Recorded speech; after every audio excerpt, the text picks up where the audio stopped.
Hey guys, अस्सलाम वालेकुम, this is Rabia, you watching me on Fuchsia magazine.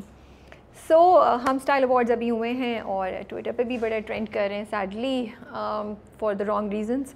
तो ये एक वीडियो है, 2-3 दिन से हम सोच रहे थे और थोड़ा मैं थकी हुई भी थी very honestly speaking, and I was also looking at everything जो कि आसपास हो रहा था। तो finally we decided to take this video out. ये क्या है वीडियो? ये रिव्यू भी है, ये आंखों देखा हाल भी है, कुछ कहानियाँ भी सुनाएंगे, कुछ सजेशंस भी देंगे आप लोगों को भी और मे बी जितने भी लोग उसमें इन्वॉल्व थे उन लोगों को भी। सो सुनते रहिएगा, कहीं बोरिंग भी हो सकता है, कहीं मज़े का भी हो सकता है। और सबसे लास्ट में बात करूँगी मैं बैन हम टीवी अवार्ड्स, बैन हम टीवी स्टाइल अवार्ड्स जो कि ट्विटर पे ट्रेंड कर रहा था उसके बारे में।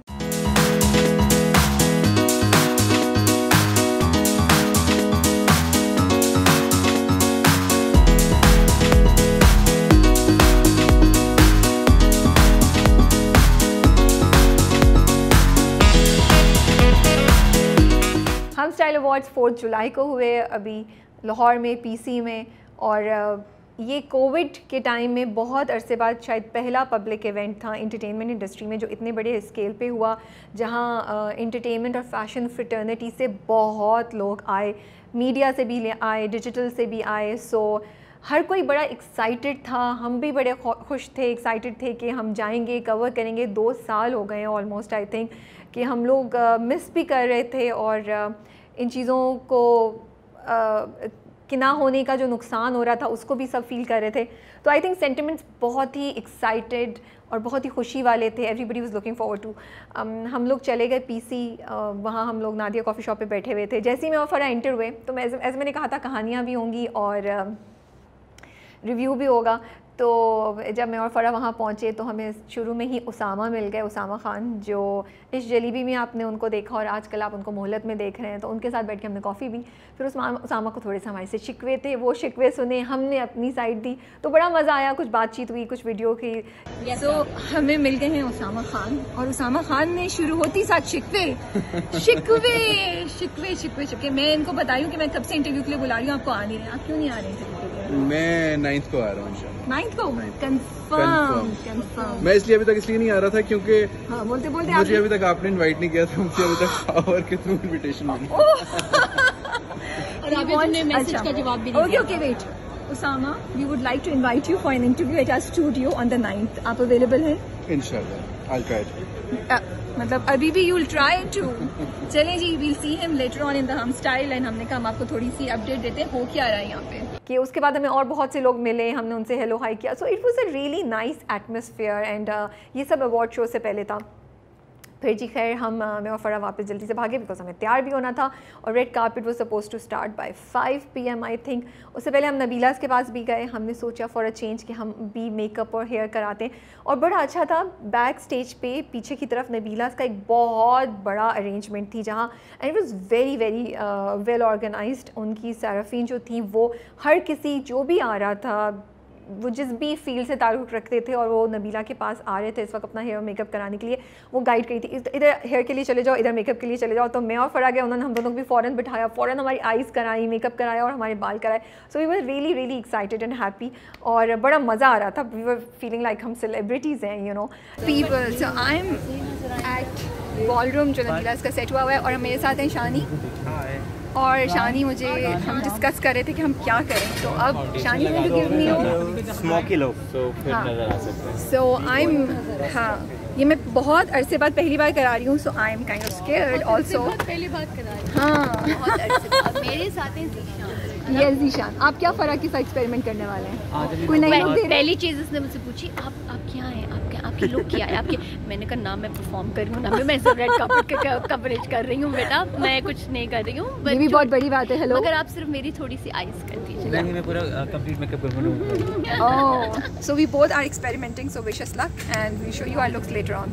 Thank you. तो उसके बाद हम होटल पहुंचे, हम तैयार हुए, फिर हम रेड कार्पेट पे आए। जैसे हम रेड कार्पेट पे पहुंचे तो सबसे पहले तो गेट पे उन्होंने हमें रोक लिया। उन्होंने कहा वैक्सीनेशन कार्ड्स के बगैर आप आगे नहीं जा सकते। तो आई रियली अप्रिशिएटेड कि वो दे वर मेकिंग श्योर कि जो लोग एंटर हो रहे हैं उनमें मेजॉरिटी वैक्सीनेटेड हैं। आई एम श्योर पाकिस्तानी क्राउड है तो कोई ना कोई तो इधर उधर से निकला होगा, लेकिन बज़ाहिर तो उन्होंने कहा अगर आपके पास फिजिकली नहीं है तो आप कोई तस्वीर दिखा दें फ़ोन पर या कोई प्रूफ दिखाएं कि आपकी वैक्सीनेशन हो चुकी है। हम अंदर पहुँचे। अच्छा, मेरा ये कि मैं 2-3 रेड कार्पेट्स कवर कर चुकी हूँ, तो आई वॉज प्रिपेयर्ड। मुझे पता है है कि 4 घंटे हील में भागना होता है, खड़े होना पड़ता है और आपके पाँव की बुरी हालत होती है। तो मैं तो एक अपना बैग लेके गई थी, उसमें अपने बैटरी पैक, अपने लिपस्टिक, अपना मैंने अपने स्नीकर्स गोल्डन कलर के जो आपने तस्वीरों में देखा होगा इंस्टाग्राम पे, और मैंने थोड़ी सी ड्राइड खुबानी रखी हुई थी अपने साथ, क्योंकि मुझे मालूम था कि आगे वहाँ पे अगले 4 घंटे क्या होने वाला है। सो वो तमाम लोग जो क्वेश्चन कर रहे थे हमारी तस्वीरें देख के कि राबिया ने स्नीकर्स क्यों पहने, मैं उनको बता रही हूँ भाई हम लोग थक जाते हैं, इतनी देर नहीं हो सकता, और आई विश जिन्होंने तस्वीर ली थी वो नीचे से काट देते। तो बस ये था। फिर हम रेड कार्पेट पे पहुँचे, हमने अपनी जगह ढूंढी कि हम कहाँ जाएँ कहाँ नहीं जाएँ, कैमरा वैमरा सेट किया, फिर लोग आना शुरू हुए। उमैर राना आए, he was very nice, he came and he spoke to us. Afan मिले। अस्सलाम वालेकुम उमैर, कैसे हैं आप? I'm absolutely fine, feeling hot and cold at the same time. Are you also looking for Zulfi? We are looking for Zulfi. कहाँ है Zulfi? कहाँ छुपाया है? इसके पीछे ये क्या नई लुक है भाई? Completely. ये लुक आपको नजर आएगी जल्द, बहुत ही जल्द. बहुत जल्द. Probably हम टीवी पे. Oh, nice. Tell me, Umair, is it going to be a challenge to do another role after प्यार के सदके वाला role and now Zulfi? I mean, अब तो आप स्क्रिप्ट्स बहुत लोग सोच समझ के भेज रहे होंगे आपको. Why do you think इतने अरसे से मैं कुछ नहीं कर रहा हूँ? शांति कर रहा हूँ. बट ये मुश्किल नहीं हो गया जिंदगी थोड़ी आपने? Yeah, it's always tough. It's always tough. काफी सारी चीज़ों को ना कहना is also tough. Yeah. But I think उतरना ज़्यादा मज़ा आता है. So what are you looking most forward to here यहाँ पे Style Awards पे? I actually want to see Ali Zafar dancing and singing. I want to see all the Nach Gana and Thumkas that I can मतलब see. no style, आपको style में बिल्कुल कोई For me, when you're in Lahore, the Thumka is the style. But we are loving what you're wearing also. It's very cool. And who is it by? This is the good old spirit of Lahore, Zeitgeist. Right, guys. And the color is very different. Thank you. Yeah. Thank you. So very appropriate for the weather. yes, you are actually better off than all of us. Thank you, Umair. Finally we catch you, Afan. Finally. Yeah, finally. आपके शहर में आपसे मुलाकात हो रही है. बिल्कुल, and I feel so embarrassed. चलिए मैं पब्लिकली सुनवा रही हूँ ये सबको. क्यों नहीं, इसलिए पूछूं कि आपके फैंस ने मुझे डीएम कर करके तंग कर दिया है. वो समझिए मैं आपको नहीं बुलाना चाह रही. आप प्लीज़ क्लियर करें. ऐसी कोई बात नहीं है. राबिया हर हफ्ते मुझसे 2 दफ़ा ज़रूर पूछती हैं अफान इंटरव्यू के लिए आ जाएं. बट बेसिकली ये कि I live in Lahore, Karachi सिर्फ मैं काम के लिए आता हूँ. तो जब मैं कराची के आता हूँ तो मेरा हार्डली कोई ऑफ होता है, तो वो थोड़ा मुश्किल हो जाता है. But I promise very soon actually. अच्छा आप मुझे एक बताएं, मैं ज़्यादा देर नहीं लूँगी. Do you think styling standards are different for women and men? Is it easier for men to carry out a style because या women के लिए वैरायटी ज़्यादा होती है या क्या? Who is in a better position do you think? जैसे मैं अगर आप ड्रामों की बात करें तो हमें बैक टू बैक इतनी वार्डरोब बनानी पड़ती है, मुझे समझ नहीं आता मैं क्या करूँ. I have 20,000 blue shirts, I have 20,000 black shirts. तो इसी तरह है, लेकिन ऑब्वियसली वुमेन के पास वैरायटी भी ज़्यादा होती है और उनके लिए थोड़ा मुश्किल भी ज़्यादा होता है. All that makeup and hair style and you know clothes. So I am sure it gets a little tough. Are you excited about Pradesh? I'm really excited about Pradesh. Yes. Are we going to see a new side of Afan या क्या Well, हमें not कुछ hint really, but देंगे? the story is very interesting. I wouldn't say that मेरा new side, but drama. मैं ये नहीं कहूँगा कि it's like completely out of the box, but मर्द के plight को या उसकी मिजरी को बहुत कम दिखाया जाता है हमारे ड्रामों में. तो यहाँ पर थोड़ा उस चीज़ को टच अपॉन करने की कोशिश की है. And thank you so much for the wonderful feedback, guys. I mean, seriously, it's overwhelming. So आप अभी बता दें अपने फैंस को कि आप प्रदेश पे डिटेल इंटरव्यू फ्यूशिया को दे रहे हैं बहुत जल्द. Yes yes. शहनाई के लिए आपको पता है, शहनाई की पहली एपिसोड बल्कि उसके शूट से पहले अभी तक राबिया मुझसे कॉन्स्टेंटली पूछी है. Rabia, I am really sorry. I didn't want to. No, don't say that, please. But Pradesh का interview is definitely due. Yes. Thank you, Afan, and have a great time Thank you so much. at the show. Thank you. Thank you. It was really nice to see all the faces and जिनको हमने बहुत अरसे से नहीं देखा था in person, you know. बहुत से लोगों से मुलाकात हुई, आर्टिस्ट से, and then you know हम अपने मीडिया के भी ब्लॉगर्स एंड जर्नलिस्ट एंड बहुत से एंकर्स जिनको हम बहुत अरसे से नहीं मिले थे उनसे भी हम मिले. तो इसके साथ ही let's start a little bit on the event itself and the show. मैं बीच बीच में भी आपको कहानियाँ जहाँ जहाँ मुझे याद आएंगी मैं सुनाती जाऊँगी. तो शो जो होस्ट कर रहे थे वो अली ज़फ़र एंड उर्वा कर रहे थे. आई हैव टू से उन दोनों की एनर्जी बहुत अच्छी थी. बहुत कम जगह पे मैंने देखा है. यूजुअली शोज़ होते हैं ना, वेरी ऑनेस्टली स्पीकिंग मुझे लगता है कि स्क्रिप्ट बहुत ज़्यादा मुश्किल होता है, एक नेचुरल फ्लो में नहीं जा रहा होता है और स्क्रिप्ट बहुत ज़्यादा स्क्रिप्टेड लग रहा होता है और बहुत फ़नी भी नहीं होता. लेकिन मुझे उन दोनों के दरमियान जो केमिस्ट्री थी बड़ी नेचुरल लगी, बड़ा नेचुरल फ्लो लगा. और Ali Zafar is a natural performer, so he was performing there. Urwa was also very nice. The show started with the performance of Risham and Abdullah. How are you? I'm good. How are you? I'm okay. I'm loving your style and the glasses that you're wearing. Thank you. Thank you. ये कहाँ से ली हैं आपने by the way? Yeah, it's all my stylist. हाँ। सब कुछ है आप। तो आप आज हमें थोड़ा सा कुछ गुनगुना के सुना रही हैं? Sure. क्या सुनना चाहते हैं? जो भी आपका मूड हो। सारे राती सो गए मुक गए ने धोखे रह गए पीछे कुंवारे। Thank you. हम टीवी की मुझे ये बात अच्छी लगती है कि वो बहुत जगहों पे नए टैलेंट को, और वो टैलेंट जो बहुत अरसे से भी शायद हो लेकिन हमने नहीं सुना, उनको अपॉर्चुनिटीज़ देता है. एंड एग्जैक्टली यहीं पे हुआ. रिशम और अब्दुल्ला की combination was great. I think that was my favourite performance of the whole evening. वो दोनों इतने एनर्जेटिक थे, और उन दोनों की जो कॉम्बिनेशन थी पंजाबी की और little bit of rap was very very nice. और उसने एक आपका मूड सेट कर दिया. यू नो, एक तो वैसे ही हम खड़े हुए थके हुए आए थे, तो लेकिन उसको सुन के एकदम से आप में एनर्जी आ गई. So that was really lovely. उसके बाद जो सेकंड परफॉर्मेंस थी वो HSY एंड रेशम की थी. Again I really want to appreciate, उन्होंने पुराने पाकिस्तानी गाने चूज़ किए थे. रेशम ने अपना एक गाना जो उनका था वो चूज़ किया और उस पर उन दोनों ने परफॉर्म किया. और colourful outfits and you no जो सारे परफॉर्मर्स थे उनके भी आउटफिट्स और उनके भी जो कॉस्ट्यूम्स थे वो बड़े कलरफुल थे. सो इट वाज बहुत मज़ा आ रहा था उसको देख के. वो भी एक एनर्जेटिक परफॉर्मेंस थी. और अगेन आई फील कि इट इज़ वेरी इंपॉर्टेंट कि जो हमारे पुराने, जो पाकिस्तानी इंडस्ट्री के पुराने गाने और पुराने सीनियर आर्टिस्ट हैं उनको रिकग्नाइज़ किया जाए, उनको दोबारा हम स्क्रीन पे देखें और उस सारे कंटेंट को अप्रिशिएट किया जाए. So I really appreciate it. Third performance was Ayma Baig, which I have to say I am sorry, I think the choice of song was not right. Ayma is a great performer. मैं इतनी बड़ी fan हूँ कि मैं आपको बता नहीं सकती. And I was so looking forward to it. लेकिन मुझे लगता है कि जो चॉइस ऑफ सॉन्ग्स थी वो शायद अप्रोप्रिएट नहीं थे उस इवेंट के लिए, या हम एज ऑडियंस उसके लिए शायद तैयार नहीं है. मुझे बड़ा अच्छा लगता अगर आयमा वहाँ पे एक स्टूल पे बैठ के लाइव गाती और हमें सुनाती अपनी खूबसूरत आवाज़ में. मे बी 3 गाने पुराने पाकिस्तानी सिंगर्स के कर लेते, या अपने ही एक गाने के साथ 2 पाकिस्तानी पुराने सिंगर्स के गाने कर लेते. I think it would have done so well. I would have really like to see it. I also felt कि आयमा की जो कॉस्ट्यूम था that could have been a little bit better. उनकी फिगर को, या उनको जो फ्लॉन्ट करता, जो उनको और कॉम्प्लीमेंट करता, मे बी ऐसी कोई चीज़ हो सकती थी. फोर्थ परफॉर्मेंस जो थी वो अली ज़फ़र और अलीज़ा शाह की थी.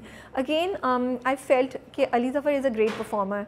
एंड मुझे लगा एक बहुत आयमा बेग के और इस वाले केस में मुझे लगा अपॉर्चुनिटीज़ लॉस्ट थी. ठीक है. Now Ali Zafar is a senior artist and Aliza Shah ने काफ़ी काम कर लिया, लेकिन as compare to him she still a new artist. मुझे लगा वो कॉम्बिनेशन दोनों की सही नहीं थी. It was unfair to both of them. आप एक नई आर्टिस्ट को इतने सीनियर आर्टिस्ट के सामने जब करेंगे तो मुश्किल होता है, और इतने सीनियर आर्टिस्ट की परफॉर्मेंस कभी कभी जो होती है वो उतनी ज़्यादा हाईलाइट नहीं हो पाती because of the junior artist. अब इसका ये हो सकता था या तो कॉम्बिनेशन, बट अगेन बात ये भी है ना कि नए आर्टिस्ट को पुराने आर्टिस्ट के साथ करके आप एक चांस भी देते हैं, आप एक नया रुख भी प्रेजेंट करते हैं. तो this is also very important. So may be steps पे, रिहर्सल पे, कॉस्ट्यूम पे और तवज्जो देनी चाहिए थी, जिससे वो यही मुझे लगा कि एक बहुत खूबसूरत अपॉर्चुनिटी थी जिसका शायद पूरा फ़ायदा नहीं उठाया गया. लास्ट पे दम मस्तम की पहली लुक जो कि अमर खान और इमरान अशरफ हैं उन्होंने प्रेजेंट की. So that was a nice surprise. मज़ा आया उसको देख के. थोड़ा वी वर एक्साइटेड कि अच्छा Dum Mastam looks to have good potential. Adnan Siddiqui जो उसके प्रोड्यूसर हैं, एहतशाम साहब जो उसके डायरेक्टर हैं, वो भी स्टेज पे उन्होंने एक छोटा सा स्किट दिया. लुक्स अच्छी लग रही थी, एनर्जेटिक लग रही थी, मज़े का लग रहा था. जो उन्होंने पोस्टर दिखाया वो अच्छा था, और हल्का सा उन्होंने म्यूज़िक का एक टच जो हमें सुनवाया वो भी मुझे बड़ा अच्छा लगा. So these were the performances that happened. Awards की तो मैं ज़्यादा बात नहीं करूँगी. आई डिड फील उन्होंने सी अगेन हम is such a great platform and I really appreciate हम कि वो हमेशा कुछ ना कुछ इनोवेटिव करते रहते हैं, कोई ना कोई नई चीज़ करते रहते हैं, और वो बहुत से न्यू कमर्स को भी चांस देते हैं. तो इस बार भी हमने अपनी एफर्ट में 2 नए अवार्ड्स लॉन्च किए, जिस was best mother and best parents था. Now these are style awards. मुझे वाकई कुछ समझ नहीं आई कि ये 2 चीज़ें क्यों रखी गई. मे बी थोड़ा सा इसको चेंज किया जा सकता है. मे बी स्टाइल से रिलेटेड और चीज़ें, हम ज्वेलरी में भी, I don't know, new entrepreneurs maybe, उससे हम रिलेटेड कुछ जो स्टाइलिंग की दुनिया में आ रहे हों उसके बारे में हम सोच सकते थे, यू नो। तो I do appreciate all the effort that the platform is doing and everybody whose involved is doing, but थोड़ा सा मे बी रीथिंक भी करने की ज़रूरत है कि जो अवार्ड अगर दिया जा रहा है तो उसके पीछे क्या थॉट है, और क्या हम उससे कहीं कंपटीशन ज़्यादा तो नहीं कर रहे, क्या हम उससे कहीं कंपटीशन को अननेसेसरीली ज़्यादा तो नहीं कर रहे, क्या हम उससे एक अनड्यू प्रेशर तो नहीं लोगों पे डाल रहे। ये चीज़ मुझे लगता है कि दिमाग में रखनी चाहिए थी। चंदा चांदनी बिखेरे तू है नहीं पास मेरे, अब तो आ जाओ मेरे सोने,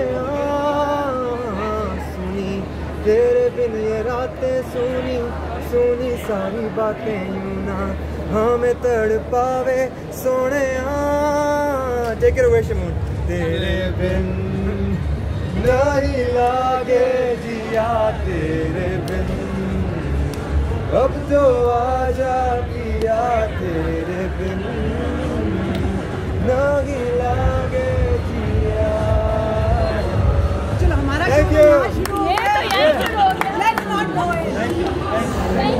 Coming to style, it was हम स्टाइल अवार्ड्स एंड जब रेड कार्पेट पे हम सब लोगों से मिल रहे थे, I mean it was a very sad situation. मुझे लगा कि dressing sense could have been much better, और the material that was used I thought बहुत जगह वो compromise था, the fittings were not great, and उसके साथ ही हम ये भी सोच रहे थे कि यार जो डिज़ाइनर्स हैं वो उनकी PR टीम, आर्टिस्ट की अपनी PR टीम, सब लोगों ने देखा तो क्या चीज़ मिस हो गई, we don't know, but yes इस पे बात ज़रूर होनी चाहिए। हर कोई अपने बैक पे जाके सोचे और क्वेश्चन करे कि ऐसा क्यों हुआ नेक्स्ट टाइम, क्या हमें हमेशा वेस्टर्न ही डिज़ाइंस फॉलो करने चाहिए, should we not sometimes follow fusion और देसी, और अगर वेस्टर्न भी हैं तो कट्स बहुत अप्रोप्रिएट होने चाहिए, बहुत फ़ाइन होने चाहिए, मे बी रिहर्सल ड्रेस के साथ बहुत पहले होनी चाहिए। Some of the people that really I felt stood out was Mehreen Saeed was wearing white sari with a lace blouse. It was very pretty, very elegant. Then Sarwat Gilani was wearing grey में, उनका भी बहुत खूबसूरत लगा था, and she seemed very comfortable. बड़ा मज़ा आ रहा था उनको देख के, वो यहाँ से वहाँ घूम रही थी। हसनैन लहरी was wearing black sherwani short उन्होंने पहना हुआ था, और उसके साथ उन्होंने तो यूजुअली शेरवानी स्टाइल कुर्ता या शेरवानी जो होती है उसके नीचे स्ट्रेट पजामा होता है, नैरो, इनका पजामा थोड़ा सा खुला था, which I found very interesting and it was looking nice. मैंने 2-3 मेल सेलिब्रिटीज़ को देसी कपड़ों में देखा, which was good to see. Vaneeza was looking very elegant, Ayesha Omar was looking very nice, Maya Ali was simple but yet elegant, it was nice to see हर।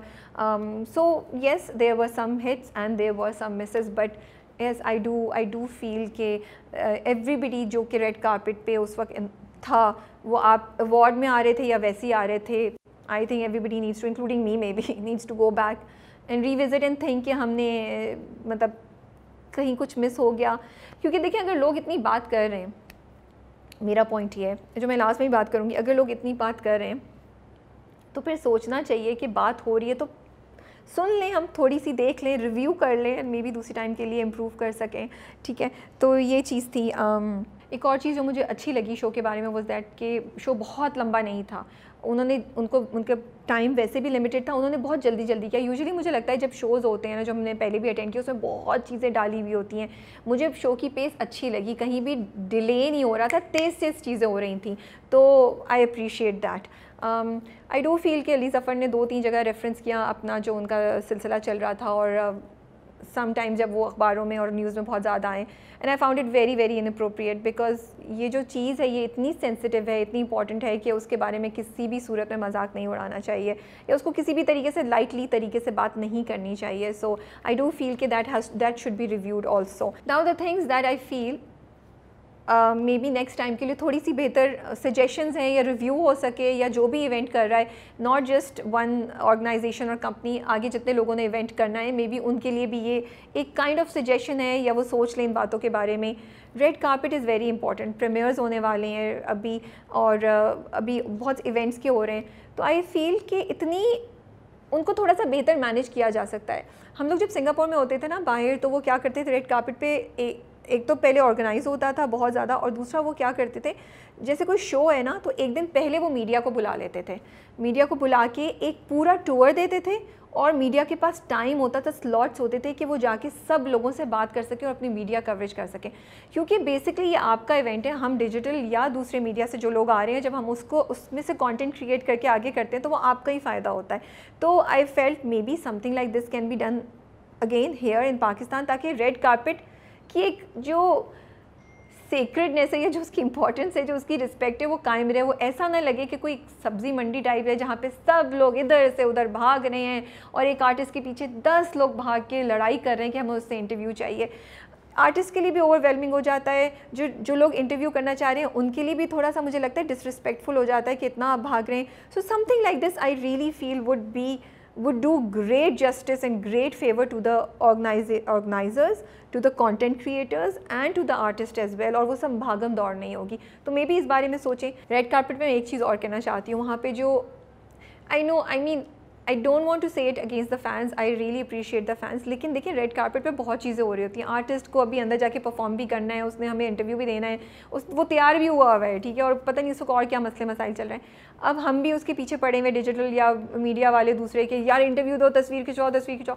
अब आप उसमें एक तीसरी पार्टी शामिल कर देते हैं, which are the fans. I really feel कि या तो फैंस की एक अलहदा स्पेस बना दें जहाँ पे जाके रेड कार्पेट पे आर्टिस्ट जो हैं वो फैंस से मिल रहे हों। ये वो सारे लोग होते हैं जो नॉन मीडिया रिलेटेड होते हैं और जो इवेंट अटेंड करने आते हैं, तो उनको भी डिफरेंट आर्टिस्ट के साथ तस्वीरें खिंचवानी होती है। तो प्लीज़ आप उनको एक साइड पे कर दें। अब हम इंटरव्यू करें, हम बात करें, बीच में 4 लोग आ गए हैं और बुरा भी लगता है कि आप उनको कैसे रोकें कि यार आप तस्वीर नहीं लें, हमें करने दें। फिर भी हम कर भी देते हैं कहीं sorry, but so these are the small things that I feel can really be incorporated next time in all the events, not just one events. Premieres होने वाले मूवीज़ के बहुत जल्द इंशाल्लाह सिनेमास खुल रहे हैं, उसमें भी ये चीज़ बड़ी इंपॉर्टेंट है। सेकेंड, AC ट्रिप कर गया PC का। जो लोग भी ऑर्गेनाइज़ कर रहे हैं, जो लोग ऑर्गेनाइज़ करने में जा रहे हैं, आई एम श्योर बैकअप कुछ ना कुछ होगा, मुझे नहीं पता, बट आई डू फील 4 घंटे तक AC नहीं था, तो मुझे लगता है कुछ ना कुछ तो उसकी अरेंजमेंट हो सकती थी, कुछ ना कुछ तो बैकअप इमीडिएटली होना चाहिए था। मे बी कहीं से फैंस उठा के ले आते जो जगह जगह लगाते, ताकि लोगों को थोड़ा सा तो रिलीफ मिलता। थर्ड थिंग, इतने ढेर सारे लोग मे बी कोविड के बाद एकदम से हम जितने आगे इवेंट्स करें, we should think about the guest list. Do we really need that many people? Can it not be just media and selected people from the industry and the performers, ताकि हम थोड़ा, कोरोना ख़त्म तो नहीं हुआ ना है, तो हम थोड़ा अपने ऊपर भी प्रेशर नहीं डालें, बिकॉज इतने स्ट्रिक्ट एनवायरनमेंट में इतने बड़े क्राउड को हैंडल करना भी ज़रा डिफ़िकल्ट हो जाता है। एंड ऑल्सो SOPs को ज़्यादा बेहतर तरीके से फॉलो किया जा सकता है, हम कंट्रोल भी कर सकते हैं। तो may be number of the guest जो अटेंड करें उस पर भी हम नेक्स्ट टाइम सोचा जा सकता है, क्योंकि यहाँ पे रेड कार्पेट पे बहुत ज़्यादा मुझे लोग लगे और अंदर भी बहुत लोग खड़े हुए थे। थर्ड, रेड कार्पेट पे I think artist, I want to request it to the artist and all the companies जो ऑर्गेनाइज़ कर रही हैं, गोइंग फॉरवर्ड ऑल्सो प्रीमियर्स होने वाले हैं, कि देखिए रेड कार्पेट पे अगर कंटेंट क्रिएट हो रहा है तो उसमें आपका भी बहुत बड़ा फ़ायदा है, आर्टिस्ट का भी बड़ा फ़ायदा है। तो एक प्रोसेस बनाइए, एक तरीका बनाइए जहाँ पे सारे जो मेन एटलीस्ट टॉप 10 या जो लोग अच्छा कंटेंट क्यूरेट कर रहे हैं उनको जगह मिली हुई, और आर्टिस्ट के ऊपर ये लाजमी हो कि वो बारी बारी उनसे रुक के बात करके आगे जाए। अदरवाइज़ तो मुझे लगता है कि थोड़े अरसे बाद people will start giving up. फिर अगर आपको सिर्फ तस्वीरें चाहिए और आपको एक रैंडम सी भागती हुई वीडियोस चाहिए तो वो तो फिर होती रहेंगी। अगर हम कंटेंट को इम्प्रूव करना चाहते हैं, अगर हम बेहतर तरीके से चीज़ें करना चाहते हैं, तो I think we really need to look into these things. सबसे लास्ट में मैं बात करना चाह रही हूँ हम स्टाइल अवार्ड्स, जो ट्विटर पर बहुत ज़्यादा ट्रेंड कर रहा था। कोई भी प्लेटफॉर्म होता है, हम उसकी इम्पोर्टेंस को रिजेक्ट या इग्नोर नहीं कर सकते। हम स्टाइल अवार्ड्स की अपनी एक इम्पॉर्टेंस है, उसकी अपनी एक प्रेजेंस है। हर चीज़ परफेक्ट नहीं होती, हर चीज़ नेगेटिव नहीं होती है, हर चीज़ के पॉजिटिव और नेगेटिव्स होते हैं। इतने लोगों की रोज़ी रोटी इंटरनेशनल मीडिया पे आपका भी कंटेंट जा रहा है, डेवलपमेंट हो रही है, ग्रोथ हो रही है, इन सब से सिर्फ इंटरटेनमेंट नहीं, फैशन भी, 2 इंडस्ट्रीज़ इन्वॉल्व हैं, तो एकदम से तो हम किसी भी चीज़ को रिजेक्ट नहीं कर सकते। Tolerance I think is very important. So Hum style awards हुए, उस पर सेलिब्रिटीज़, अच्छा मेरे दिमाग में बहुत सी चीज़ें चल रही हैं, let me put it step by step, one by one. Number 1, हम स्टाइल अवार्ड्स हुए, कुछ चीज़ें सही हुई, कुछ चीज़ें गलत हो गई, कुछ चीज़ें जो गलत हुई उसमें हम स्टाइल का कुछ उससे ताल्लुक़ नहीं था। सेलिब्रिटी वहाँ क्या पहन के आ रहा है, हम स्टाइल उनको लिख के नहीं दे सकता कि जी आप ये पहने वो पहने। सो आई रियली फील कि बैन हम स्टाइल अवार्ड्स मुझे नहीं लगा कि जस्टिफाइड थे। आपको प्रॉब्लम है अगर कि किसी ने क्या पहना है, आप तमीज़ से अपना पॉइंट रेज़ कीजिए। ट्विटर, इंस्टाग्राम, जहाँ भी आपने बात करनी है, एक तरीका होना चाहिए ना बात करने का। तो मैं ये सारे लोगों से बोल रही हूँ जो इस वक्त क्रिटिसाइज़ कर रहे हैं, मैं ना उनके साथ हूँ ना मैं उनके गेस्ट हूँ। I am just talking about what was happening. So अगर आपको पॉइंट है तो अपना रेस कीजिए ताकि दूसरा बंदा भी जो है ना वो 1 मिनट रुक के आपकी बात सुने। अगर हम बदतमीज़ी से बात करेंगे, अगर हम जजमेंट कॉल्स लेंगे, अगर हम कैंसिल कल्चर करेंगे तो दूसरा बंदा भी कहेगा मुझे नहीं सुननी है आपकी बात, क्योंकि आप तो हमेशा रिजेक्ट ही करते हैं, आप तो हमेशा गलत बात ही करते हैं, आप तो हमेशा नेगेटिव बात करते हैं, आपको तो हमेशा प्रॉब्लम होती है, आपकी बात नहीं सुनी जाएगी। फिर अगर कोई चेंज लाना भी है तो वो चेंज कभी नहीं हो सकेगा। तो तमीज़ से, रिस्पेक्ट से, प्यार से बात कीजिए, अपना पॉइंट रेज़ कीजिए। मे बी कोई कहीं कल सुन ले, मे बी 20% चीज़ें चेंज हो जाएँ। तो ये 2 चीज़ें, एक तो ये कि वी नीड टू सी कि हम क्या बात करें, किस रेफरेंस से बात करें। उस प्लेटफॉर्म को जो इतनी चीज़ें कर रहा है, can we just cancel it for something जो मे बी उसके हाथ में था भी नहीं। और वो खड़े होके वहाँ तो नहीं कह सकते जी कि आप जाएं, आप सही हैं, आप गलत हैं। It's a very personal opinion जिसके ऊपर हम नहीं कर सकते। But at the same time I would say to the organisers, to all the companies that were involve, कि आप सुने, फीडबैक भी सुने जो सब लोग इस वक्त बात कर रहे हैं, एंड रिव्यू करें। और मे बी नेक्स्ट टाइम के लिए आप हर एंगल में, from content to management to presentation to nominations to awards, हर चीज़ में देखें कि क्या बात हो रही है और उसको थोड़ा सा इनकॉर्पोरेट करें, क्योंकि दोनों मिलके चलेंगी साइड्स, जो ऑब्जेक्ट कर रहे हैं वो भी और जो प्रेजेंट कर रहे हैं वो भी, तो मे बी हम बेहतर चीज़ें कर सकते हैं। तो एक ये दूसरा मेरा पॉइंट था कि we really need to think कि हम क्या बात कर रहे हैं, कैसे कर रहे हैं, और ये कैंसिल कल्चर जो है वो हमें थोड़ा सा कम करना चाहिए, या एक्चुअली ख़त्म कर देना चाहिए। नेगेटिविटी कम होनी चाहिए, ख़त्म होनी चाहिए। That is all I think. I do not have much. वैसे तो मैं बहुत बोल रही थी, अब मुझे और ज़्यादा चीज़ें याद नहीं आ रही हैं। बीच बीच में मैंने आपको थोड़ा सा रेड कारपेट की भी ग्लिम्सेस दिखा दिए हैं, और मुझे लगता है मैंने सारे पॉइंट्स कवर कर लिए हैं। आप लोग, I hope you liked what we talked about, what we reviewed, how we reviewed. आप मुझे कमेंट्स में ज़रूर बताइए। कोई क्वेश्चन है तो पूछे, मुझे अगर टाइम मिला तो ज़रूर मैं जवाब दूंगी। अगर आप हम स्टाइल अवार्ड्स पे खुद थे तो आपको क्या लगा, कैसा लगा, do send me the feedback.